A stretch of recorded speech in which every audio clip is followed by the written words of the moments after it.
कुंदरू की सब्जी खाने में बहुत टेस्टी लगती है। इसको बनाने का तरीका सभी का अलग अलग होता है, आपने भी अपने घर में ज़रूर बनाई होगी। तो यहाँ पर मैं 300 ग्राम कुंदरू लेकर आई हूँ। इनको अच्छे से हमने धो लिया है और अब हम कुंदरू को अच्छे से मसलेंगे, जिससे कि जो पत्तियाँ चिपकी होंगी और गंदगी वो सब निकल जाएगी। तो एक पानी से हमने पहले धो लिया था, ये दूसरा पानी है, इससे भी हम बहुत अच्छे से कुंदरू को साफ़ कर लेते हैं। तो कुंदरू अब पूरी तरह से साफ़ है, इनका हमने पानी अलग कर दिया है। अब हम इन्हें कट करते हैं। तो कट हम कुछ इस तरह से लगा रहे हैं। ऊपर और नीचे के पार्ट को हमने कट कर लिया है।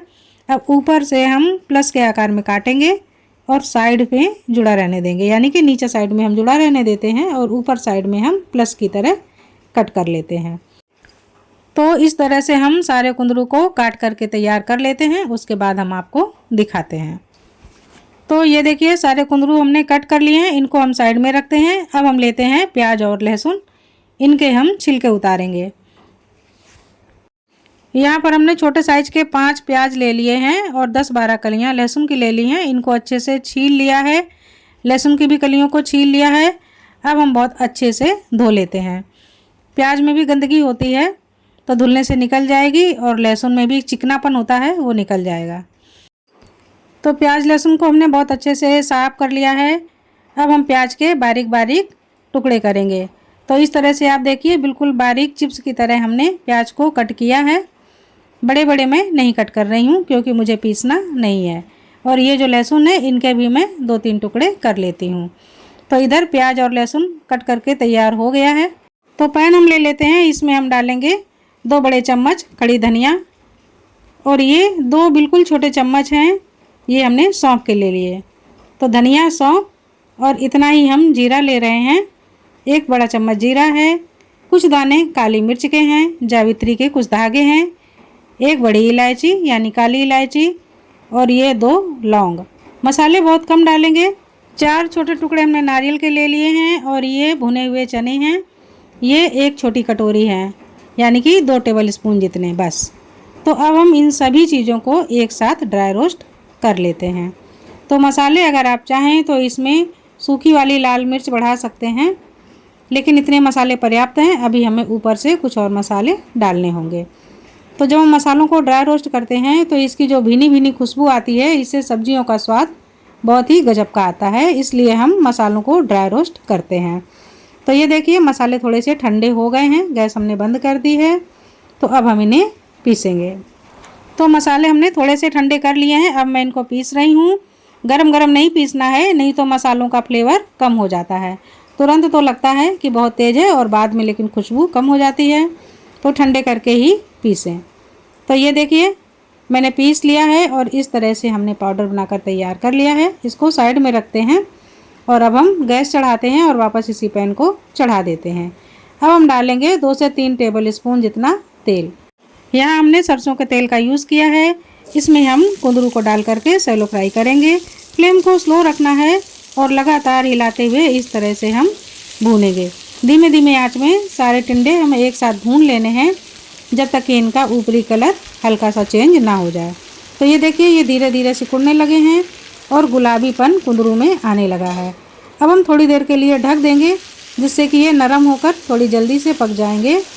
और 2 मिनट के बाद ही हम फिर से खोल लेंगे और इनकी पोजीशन को उलट पलट देंगे और फिर से 5 मिनट के लिए कवर करते हैं, थोड़ा सा पकने देते हैं। इसके बाद इसी तरह से पलटते हुए हम भूनते हैं। तो ये देखिए लगभग सारे कुंदरू अच्छे से सुनहरे हो गए हैं और ये कुक भी हो गए हैं। तो अब हम इन्हें निकाल लेते हैं। ये थोड़े से कच्चे रहेंगे तो भी चलेगा, लेकिन हाफ कुक तो हो ही जाने चाहिए। तो ये हमारे कुंदरू अच्छे से पक गए हैं, इनको हम निकाल लेते हैं। अब इसी तेल में हम डाल देते हैं प्याज। तेल अगर आपको कम लगे तो थोड़ा और डाल दीजिए। मैं अपने घर में बहुत लिमिटेड तेल की सब्जियां बनाती हूँ, बहुत ज़्यादा ऑयली खाना नहीं बनाती हूँ, इसलिए मैं आपको कम तेल में ही दिखा रही हूँ। प्याज आधा पक गया है। अब हम ऊपर से टिंडी डाल देते हैं, यानी कि कुंदरू डाल देते हैं। और अब हम डालेंगे हल्दी, लाल मिर्च और ये थोड़ी सी हमने तीखी वाली लाल मिर्च डाल दी। धनिया का पाउडर डाल देते हैं। धनिया जीरा मिक्स पाउडर है तो हमें अलग से जीरा नहीं डालना है। और इसी टिंडी में बहुत अच्छे से मिक्स कर लेते हैं। मैं कुंदरू को टिंडी भी बोलती हूँ। इसी समय मैं नमक भी डाल देती हूँ और ये 2 मिर्च हमने हरी डाल दी। थोड़ा सा स्वाद बढ़ाने के लिए। तो चटपटा करने के लिए डाली हैं, ये ऑप्शनल है। और अब हम बिल्कुल ज़रा सा पानी डालेंगे जिससे कि कुंदरू जलने ना पाए, और 2-3 मिनट के लिए इसी तरह से ढककर पकने के लिए छोड़ देते हैं। अब हम खोलते हैं और देख लेते हैं, जो पानी था बहुत कम था, पूरी सब्जी में बहुत अच्छे से समा गया है। तो अब हम डाल देते हैं सूखा वाला मसाला जो हमने पीस कर रखा था। तो ये हम ज़रूरत के अनुसार डालेंगे, सारे मसाले की ज़रूरत पड़ेगी तो सारा डालेंगे, नहीं तो थोड़ा सा मसाला हम इस तरह से डाल देते हैं और उलट कर पलट करके फिर से सब्जी को थोड़ा सा पका लेते हैं। तो सब्जी में मसाला बहुत अच्छे से लिपट गया है और हमने फैला के बहुत अच्छे से भून भी लिया है। अब हम डाल देते हैं आम का पाउडर, स्वाद बढ़ाने के लिए बहुत ज़रूरी होता है। आप चाहें तो नींबू का रस भी डाल सकते हैं। तो बहुत अच्छे से हम इसको भी मिला लेते हैं। अब हम एक कुंदरू उठाएंगे और इस तरह से कट करके देख लेंगे, गरम है तो थोड़ा संभाल कर, और ये देखिए किस तरह से कट रहा है, यानी कि ये पूरी तरह से पक गया है। बहुत ज़्यादा हमें गलाना नहीं है, नहीं तो इसका मज़ा फिर कम हो जाएगा। तो खड़ा ही रखें, लेकिन पक पूरा जाना चाहिए। तो इसी स्टेज पर हम गैस को बंद करते हैं और टिंडी की सब्ज़ी यानी कुंदरू की सब्ज़ी बनकर रेडी है। तो अब हम इसको एक बाउल में सर्व करते हैं। तो ये देखिए फ्रेंड, इतनी बढ़िया सी सब्ज़ी बनकर तैयार हुई है। तो इस सब्ज़ी को अगर आप पूरी पराठे के साथ खाएंगे, अगर आपके घर में गेस्ट आ रहे हैं और आप समझ नहीं पा रहे हैं कि कुंदरू को हम कैसे बनाएं, तो इस तरह से आप बना लीजिए। बहुत ही सिंपल रेसिपी है, बहुत ही आराम से बन जाएगी और बहुत ही टेस्टी भी बनेगी। तो इसको आप एक बार बनाएंगे तो बार बार बनाने का मन करेगा। अगर आपने ऐसा ही खाना शुरू कर दिया तो आप ऐसे ही इस सब्ज़ी को चट कर जाएंगे। तो फ्रेंड, अगर आपको मेरी ये कुंदरू की लाजवाब सी रेसिपी पसंद आई हो तो कमेंट करके मुझे ज़रूर बताइए, मेरी रेसिपी को शेयर कीजिए। मिलती हूँ अगली रेसिपी के साथ, तब तक के लिए नमस्कार।